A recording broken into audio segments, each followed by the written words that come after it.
சத்தியத்தின் மக்கள் எங்களுக்கு கற்பித்தான் என் தலைவன். சரித்திரத்தில் நாம் சாகலாம், சாதாரணமானவர்கள். ஆனால் சரித்திரத்தில் சத்தியம் தோற்றதாக செய்தி. நாங்கள் சத்தியத்தின் பக்கம் நிற்கிறவன், ஒருபோதும் தோக்க மாட்டோம். எல்லாம் சொல்லலாம், உனக்கு தொலைக்காட்சி வேணும், வேண்டாம். நான் போராளியா இருக்க விரும்புறேன், முதலாளியா இருக்க விரும்பல.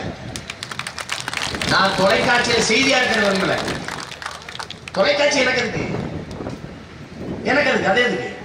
எந்த தொலைக்காட்சியில உண்மை பேசிருக்கு? எந்த தொலைக்காட்சி உண்மை பேசிருக்கு? எது பேசுது?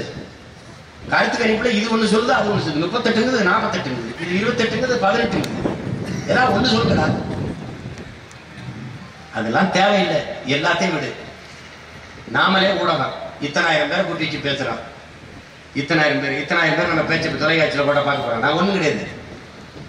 சரியான ஒருத்தன் துணிவு இருக்கிற நேர்மையா 1 மணி நேரம் நான் பேசுறத மட்டும் ஒரு தொலைக்காட்சியில போடு, புரட்சி வருதா இல்லையா?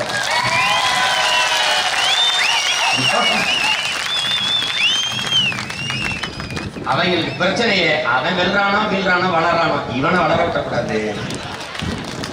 ஏன்? அடிப்படையிலே தகர்த்துவான். மொத்தமாவே வேற நாடா கட்டிடுவேன், வேற நாடா கட்டிடுவேன். நீ கனவுல கூட இப்படி ஒரு நாட்டை பார்க்க முடியாது. என்கிட்ட கேட்டாங்க, என்னங்க சாராயத்தை ஒழிப்பேன், மது ஒழிப்பேன், சிகரெட்டை ஒழிப்பேன், பீடி ஒழிப்பேன், அப்படி ஒரு நாடு உலகத்திலே இல்லை. ஒரு நாடு இருக்குதுங்க, எங்கள் தலைவன் கட்டி எழுப்பிய தனி தமிழ் ஒரு நாட்டு. எனக்கு ஒரு கனவை தந்தான் என் தலைவன். காசு தருவது கனவு தந்தான், லட்சங்களை தருவது, பல லட்சியங்களை தருவது.